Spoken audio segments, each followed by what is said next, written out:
지난주에 7장 막간을 살펴보면서 마지막에 이제 8장 나팔에 대해서 좀 설명을 드렸죠. 요한계시록 6장 9절과 10절을 보면 도미티안 바퀴로 말미암아 억울하게 죽어갈 때 그리스도인들이 하나님께 이제 기도를 합니다. 하나님, 왜 우리가 죽어가야 합니까? 우리 피를 갚아 주시 아니하시기를 하나님 어느 때까지 하실 건가요? 하나님, 왜 우리 피를 안 갚아 주십니까? 너무 억울한데 왜 그냥 놔두십니까? 라고 하면서 기도하고 순교하죠. 그런데 그 다음에 하나님이 이 기도를 받으셨다, 받지 않으셨다라는 언급 없이 이제 일곱인이 끝난다고 이제 그렇게 말씀을 드렸습니다. 그리고 중간에 낀 것이 이제 지난주에 살펴봤던 막간이니까 그걸 빼면 이제 6장 마지막에서 이제 8장 1절 이렇게 연결되는 것으로 볼 수 있습니다. 8장 1절을 보시면 일곱인을 떼실 때에 마지막 일곱인이 이제 나오죠.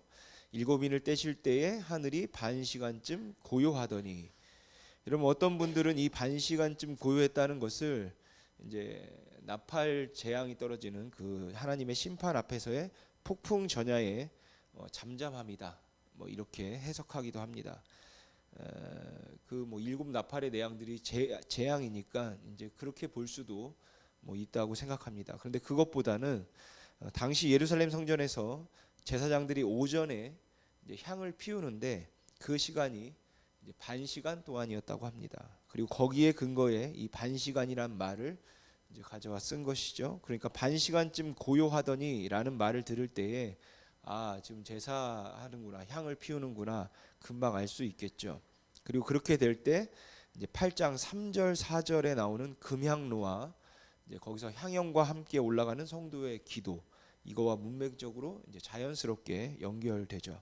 그러니까 이 고요함은 하늘의 천사들이 침묵에 잠기고 하나님은 땅에 있는 자기 백성의 기도에 특별히 주의를 기울이신다라는 것입니다. 그렇다고 여러분 시끄러우면 하나님이 사람들의 기도를 들을 수 없으니까 그래서 고요했다라는 것은 아니죠. 이 표현은 기도로 하나님께 부르짖는 당신의 백성의 소리를 그분이 경청하셨다라는 것을 강조하는 거죠. 계속해서 2절을 보시면 내가 보면 하나님 앞에 일곱 천사가 서 있어 일곱 나팔을 받았더라, 이렇게 하면서 이제 일곱 나팔로 넘어가죠. 그리고 3절을 우리 같이 한번 읽어보겠습니다. 시작. 또 다른 천사가 와서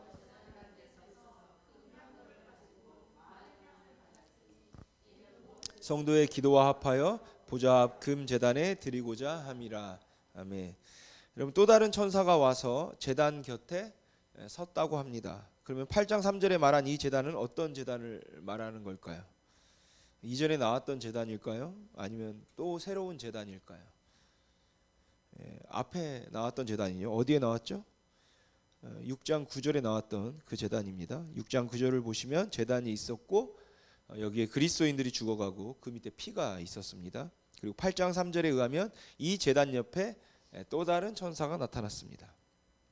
근데 이 천사가 뭐를 하냐면 금 향료를 가지고 많은 향을 받았습니다. 그런데 계속 3절을 보시면 많은 향을 받았으니 이는 모든 성도의 기도와 합하여, 그러니까 이 향은 성도의 기도라는 것을 우리가 알 수 있죠. 그렇다면 이 제단 옆에 서 있는 천사가 손에 가지고 있는 그 금향로에 담겨져 있는 기도는 어떤 기도일까요? 바로 6장 9절과 10절에 나오는 성도들이 중임당하면서 드렸던 기도가 바로 이 금향로에 담겨 있는 것이죠. 그리고 그 기도의 내용은 아까 살펴봤듯이 하나님, 우리의 피를 갚아주지 않으시기를 어느 때까지 하시겠습니까? 라는 것이고, 이 기도가 이제 드디어 천사의 손에 들려 있는 것입니다. 그런데 아직 올라가지는 않았습니다. 그럼 그 다음 4절을 보시죠. 향연이 성도의 기도와 함께 천사의 손으로부터 하나님 앞으로 어떻게 됩니까? 올라갑니다. 하나님 앞으로 올라가죠. 드디어 그 성도들의 기도가 이제 하나님 앞으로 올라가고 있습니다. 여러분 구약을 보면 제사를 드렸죠. 그럼 그 구약에 제사를 드렸을 때 하나님이 받으셨는지 안 받으셨는지 어떻게 알 수 있을까요? 여러분 구약의 제사는 짐승을 이제 죽이고 제거할 건 제거하고 태울 건 태우고 하죠. 다 태우죠. 그럼 이 제사를 하나님께서 받으셨는지 안 받으셨는지 어떻게 알 수 있을까요? 하늘에서 무슨 소리가 들렸을까요? 맛있게 먹었다 뭐 이렇게. 여러분 미드라시나 미시나에 의하면 랍비들이 모여서 이제 구약의 제사를 드릴 때 하나님이 이 제사를 받으셨는지 받지 않으셨는지는 두 가지로 안다 이렇게 정리해 놨습니다. 첫 번째는 이 짐승이 처음부터 끝까지 다 타야지만 됩니다. 중간에 이제 끊어지면 안 되는 것이에요. 근데 여러분 뭐 짐승 이렇게 한 마리를 다 태운다는 것이 쉽지 않죠. 잘 안 탑니다. 그래서 중간에 잘 타도록 이제 전제를 드리는 것이죠. 포도주를 붓든지 올리브 기름을 붓든지 그렇게 전제를 부어서 그 제물을 끝까지 타도록 하는 것이에요. 이렇게 짐승 즉 제물이 끝까지 타는 것을 통해서 하나님이 받으셨는지 압니다. 두 번째는 그 짐승을 태울 때 태우는 연기가 하늘로 똑바로 올라가면 하나님이 희망하셨다 받으셨다라고 생각합니다. 일직선으로 똑바로 올라가야 되는 거죠. 그러니까 그 연기가 공중에서 흩어지면 안 되고 이제 똑바로 올라가야 하는 것이에요. 자, 그렇다면 다시 8장 4절로 와서 보시면 향연이 성도의 기도와 함께 천사의 손으로부터 하나님 앞으로 올라가는지라. 여러분 이 장면을 여러분들이 떠올렸을 때 하나님이 이 기도를 흠양하시는 것 같으십니까? 아니면 거절하시는 것 같으십니까? 천사의 손으로부터 천사의 손으로 들고 가는 거죠. 하나님 앞으로 똑바로 올라가는 거죠. 그러니까 흠양하시는 것이죠.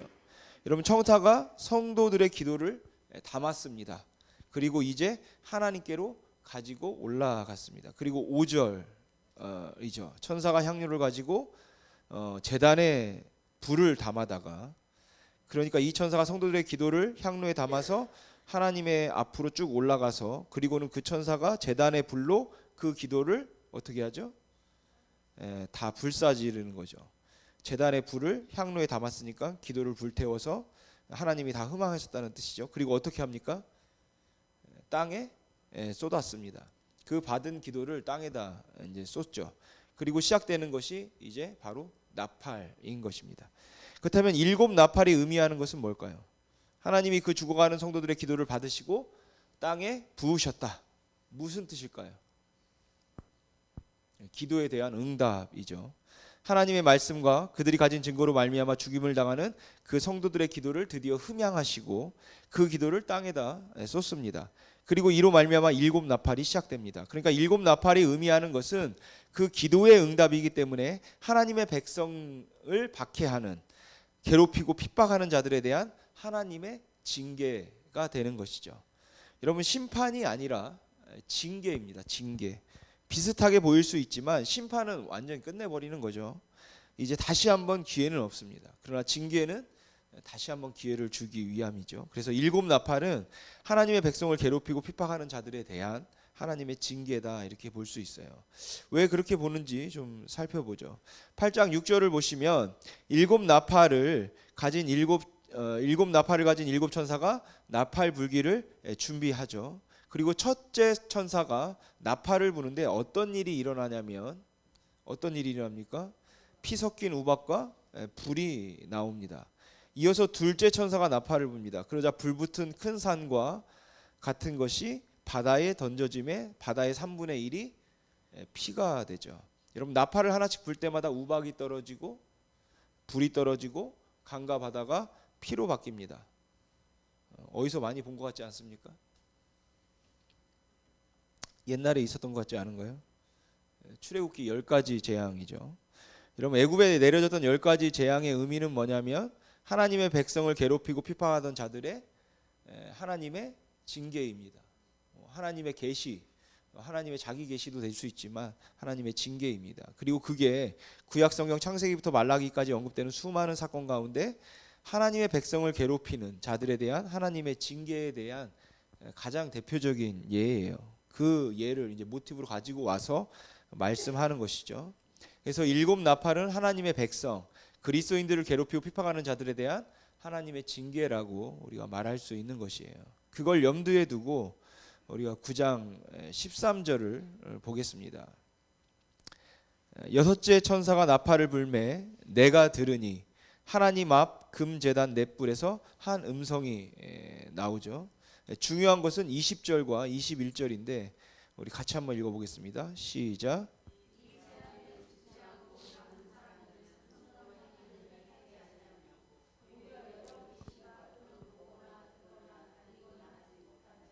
금은 동과 목석의 우상하기에 절하고 또 그 살인과 복술과 음행과 도둑질을 회개하지 아니하더라. 아멘.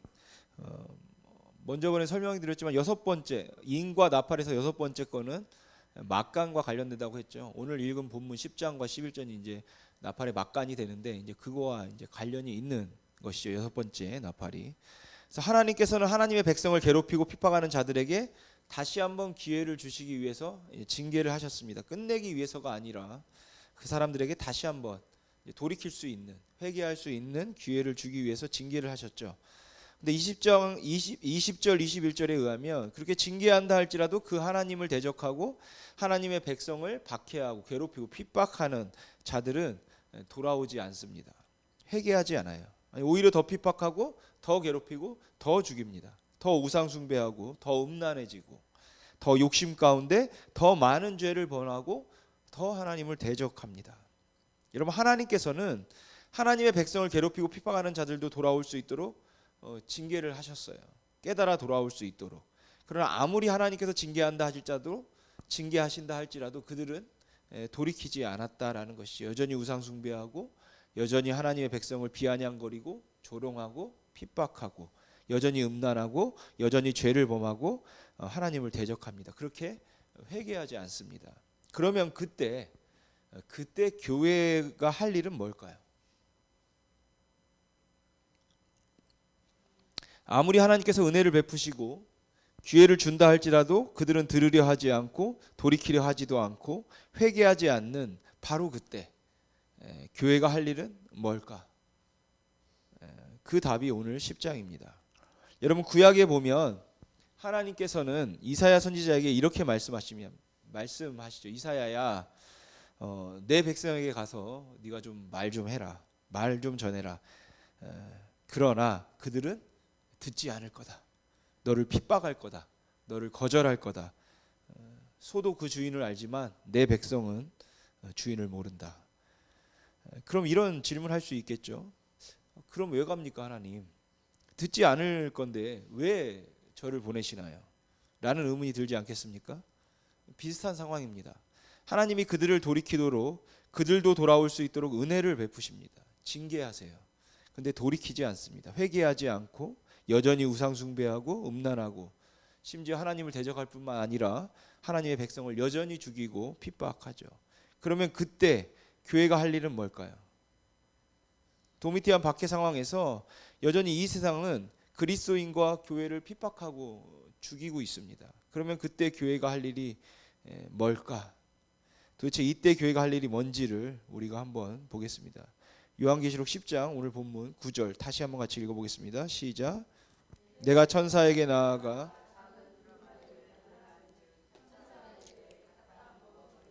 내 배에는 쓰나 내 입에는 꿀같이 달리라 하거늘. 아멘. 여러분, 두루마리를 먹으라고 하죠. 하나님의 말씀이 적혀져 있는 두루마리를 먹으랍니다. 여러분, 하나님이 아무리 기회를 줘도 회개하지 않는 이 세상, 사람들은 여전히 하나님을 대적하고 또 음란하고 우상 숭배하고 하나님의 교회와 그리스도인들을 비방하고 핍박하는 그때에 교회가 할 일이 하나님의 말씀이 적힌 두루마리를 먹는 것이에요. 왜인가요? 도대체 두루마리를 먹는다는 것은 무슨 의미일까? 근데 여러분, 이 두루마리를 먹으라는 표현은 요한계시록에만 나올까요? 아니면 구약 성경에도 나와 있을까요? 구약에도 나오죠. 두 군데 나오는데 한 군데만 보겠습니다. 에스겔서 3장입니다. 우리가 그 전에 에스겔서 3장 바로 앞인 에스겔서 2장 9절과 10절은 우리가 일곱인을 시작하면서 살펴봤던 본문이죠. 두루마리 안방에 글이 써 있었던 그 두루마리입니다.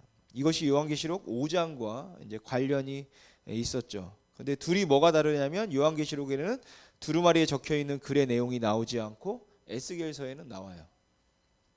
또 다른 점은 뭐냐면 요한계시록은 그 두루마리가 인으로 봉해져 있는데 인이 하나씩 떼어질 때마다 이 땅 가운데 어떤 일이 일어나는지를 자세히 기록하고 묘사한 반면 에스겔 선지자는 그것을 한꺼번에 두 줄로 요약해 버립니다. 그렇기 때문에 에스겔 2장 9절 10절은 요한계시록 5장, 6장, 7장, 더 나아가 8장, 9장 이렇게 연결되어 있음을 알 수 있고 에스겔 3장 1절은 우리가 지금 살펴보고 있는 요한계시록 10장과 연결이 됩니다. 어떻게 되는지 함께 보시죠. 도대체 두루마리를 먹는다는 게 무슨 의미인지 우리 에스겔 3장 1절 같이 읽어보겠습니다. 시작. 또 그가 내게 이르시되 먹고 가서 이스라엘 족속에게 하시기로. 아멘. 여러분, 두루마리를 먹는 목적은 무엇입니까? 배부르기 위함인가요? 나의 유익 때문입니까? 그렇지 않죠. 하나님의 말씀이 기록된 두루마리를 갖다 먹으라는 이유와 목적은 오직 하나죠. 뭡니까? 다시 가서 전하기 위해서입니다. 그게 빠지면 먹는 의미가 없는 것이죠. 나 혼자 배부르고 야 이거 달다, 야 이거 새콤하니 맛있다, 그것 때문이 아니라 하나님의 말씀이 기록된 두루마리를 갖다 먹어버리라. 그렇게 먹어야 하는 이유가 뭐냐면 다시 가서 전하기 위함인 것입니다. 그럼 이 이해를 가지고 요한계시록으로 다시 오겠습니다. 에스겔서 말씀을 염두에 두고 우리가 9절부터 다시 한번 같이 읽어보죠. 시작. 내가 천사에게 나아가 작은 두루마리를 달라 한즉 천사가 이르되 갖다 먹어버리라. 내 배에는 쓰나 내 입에는 꿀같이 달리라 하거늘 내가 천사의 손에서 작은 두루마리를 갖다 먹어버리니 내 입에는 꿀같이 다나 먹은 후에 내 배에서는 쓰게 되더라. 이 다음 11절이 중요한데 우리 같이 읽겠습니다. 시작. 그가 내게 말하기를 내가 많은 백성과 나라와 방언과 임금에게 다시 예언하여야 하리라 하더라. 아멘. 하나님께서 사도 요한과 교회에게 그런 박해 상황에서 다시 두루마리, 그 하나님의 말씀을 먹으라고 하십니다. 그리고 그 이유는 다시 가서 전하기 위함인 것이에요. 그럼 이렇게 말할 수 있겠죠. 하나님, 저 사람들은 안 듣습니다. 저 사람들은 하나님이 귀해 줘도 절대 돌이키지 않습니다. 여전히 음란하고 여전히 하나님을 대적하고 비아냥거리고 여전히 교회를 핍박하고 그리스도인들을 죽이는 그런 사람들 아닙니까? 근데 왜 우리가 다시 그들에게 가야 합니까? 근데 여러분, 그렇지 않습니다. 그건 우리에게, 이 의무는 우리에게 주어진 것이 아니에요. 이럴 때 해야 하는 일은, 교회에게 주어진 사명은 뭐냐면 다시 하나님의 말씀을 먹고 가서 전하는 것입니다. 따라서 우리가 매일 말씀을 읽고 묵상하고 예배를 통해 말씀을 듣는 목적은 여러분 무엇입니까? 오직 하나죠. 내가 배부르기 위함이 아니라 다시 가서 세상에 예수 그리스도의 귀한 복음을 증거하는 데까지 우리가 가야 하는 것입니다. 그것이 우리 바로 교회에게 주어진 사명임을 여러분 잊지 마시기 바랍니다. 그리고 그 사명을 잃어버린다면 교회는 더 이상 존재할 이유가 없는 것이죠. 아, 그래, 여기 가면 복음이 잘 증거될 거야. 그래서 거기선 전하고, 아, 여기선 잘 안 돼. 그리고 그러면 거기는 제외시키고. 그렇진 않죠. 그거는 여러분 교회에게 주어진 사명이 아닌 것입니다. 말도 안 되고 처참하고 모든 사방이 막혀 있는 것 같아도 우리는 전해야 하는 것입니다. 여러분, 우리의 삶이 또 우리의 환경이 아무리 힘들다고 해도 이 당시 2000년 전 도미티안 박해 상황과 같지는 않을 겁니다. 그 도미티안 박해 상황 가운데 내가 그리스도인이라는 말 입번끝만 하면 잡혀가서 처참한 죽임과 또 부끄러운 수치와 모욕을 당하는 그 상황에서도 하나님 너무한 거 아닙니까? 이런 상황에 이때 교회의 할 일이 이거라고 말씀하시는 거예요. 너 요한아, 내 백성 그리스도인들아, 이리로 와라. 그리고 다시 먹어. 그리고 가서 말하라는 것입니다. 저 사람은 죽어도 하나님 안 됩니다. 여전히 저들은 돌아오지 않을 겁니다. 안 됩니다. 그럼 그거를 왜 내가 판단합니까? 여러분, 그 사람을 죽이고 살리고 구원하는 모든 권한은 우리에게 있는 것이 아닙니다. 구원하시는 보좌에 앉으신 하나님과 어린 양에게만 여러분 있는 것이에요. 우리는 가서 전할 뿐인 것이죠. 근데 복음을 증거할 때 여러분들이 조심해야 되겠죠. 어쩌면 그 사람에게는 그 복음을 듣고 돌이킬 수 있는 그게 마지막 기회일지도 모릅니다. 그러니까 아무렇게나 막 가는 게 아니라 가서 책망하듯이 여러분 전하는 게 아니라 준비하고 여러분 가시기 바랍니다. 그 복음의 귀한 가치, 정말 소중한 그것을 여러분 잘 갈고 닦아 준비해서 여러분 전하셔야 합니다. 물론 여러분 지금까지 우리 교회가 계속 제자리에 머무르는 것 같고 또 여러분들도 계신 그 자리에서 복음을 전하기 위해 노력했는데 잘 안 되어서 낙심하고 지치셨을 것 같기도 합니다. 그러나 여러분 오늘 이 말씀을 듣고 우리가 다시 일어났으면 좋겠습니다. 아무리 듣지 않는다 할지라도, 아무리 복음이 계속 여러분 거절된다 할지라도 다시 먹고 가서 여러분 증거해야 되는 것입니다. 왜냐하면 왜입니까, 여러분? 복음이 유일한 생명이기 때문에 여러분 그런 것이에요. 그 어떤 것도 대체할 수 없는 유일한 하나님의 복음, 그것을 전하는 것이 여러분 교회에게 주어진 사명이다라고 오늘 요한계시록이 말하고 있는 것이에요. 물론 여러분 우리의 삶의 무게가 가볍지 않죠. 내 앞에 쌓인 문제들이 여러분 결코 가볍지 않을 것입니다. 재정의 문제, 건강의 문제, 자녀의 문제, 관계의 문제 등, 그럼에도 불구하고 여러분 증거해야 되는 것이 복음인 것입니다. 여러분 수십 명, 수백 명 그런 많은 사람에게 증거하는 것이 아니라 지금 내 주변에 있는 예수 그리스도의 그 생명이 정말 필요한, 예수 그리스도의 그 위로가 필요한, 복음의 위로가 필요한 그 한 사람에게 여러분 증거하면, 복음을 증거하면 되는 것이에요. 여러분 우리 교회를 배불리자 그런 차원이 아닙니다. 여수가 아니라 할지라도, 우리 교회가 아니라 할지라도 복음이 필요한 그 사람에게 정말로 예수 안에 생명이 있다면, 확신한다면 우리가 전해야 함을 여러분 잊지 마시기 바랍니다. 여러분 기도로 준비하시고 말씀으로 무장하시고 여러분 나아가시기 바랍니다. 하나님, 내가 저 사람의 복음을 증거할 때에 주의 성령이 내게 임하게 하시고 필요한 말을 내 입술에 주시고 넓은 마음으로 그를 안아주고 포용할 수 있게 하시고 그리고 그분의 마음이 열려지게 하여 주시옵소서. 여러분 내가 변화됐으면, 여러분 나도 변화됐으면 다른 사람도 변화될 수 있는 거예요. 그런데 이 말을 누가 했습니까? 누가 했는지 아십니까? 사도 바울이 했잖아요. 나에게 이런 은혜를 주신 이유는 다른 사람에게 본이 되게 하려 합니다. 내가 박해자였고 폭행자였고 예수 그리스도를 믿는 자들을 죽이는 자였고 비방자였는데 나에게까지 주의 은혜가 임하여 내가 변화된 것은 모든 사람이 다 가능함을 보여주기 위함이다.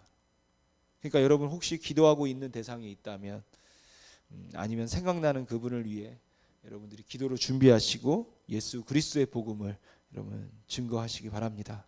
물론 우리 교회에 오면 좋겠지만 꼭 그럴 필요는 없지 않습니까? 그분이 가까운 교회로 출석할 수 있도록, 그리고 예수를 그리스도로 믿어 우리에게 주어진 이 영생이, 생명이, 소망이 그분에게 또 주어질 수 있다면 여러분 그것으로 좋은 것이죠.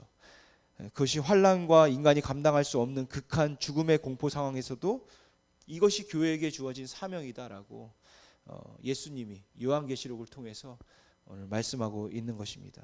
물론 여러분 쉽지 않습니다. 코로나라는 이런 어려운 환경과 또 교회에 대한 인식들, 또 우리에게 쌓여 있는 삶의 문제들. 그러나 여러분 우리에게 이 놀라운 복음, 영생의 가치를 먼저 우리에게 알게 하시고 교회로 삼으신 것은 우리에게 그 사명이 있음을 잊지 말라. 여러분 우리가 그것을 좀 항상 기억했으면 좋겠습니다. 그래서 잘 안 되더라도 복음을 전하는 그런 삶을 사는 저와 여러분이 되기를 주님의 이름으로 소망합니다.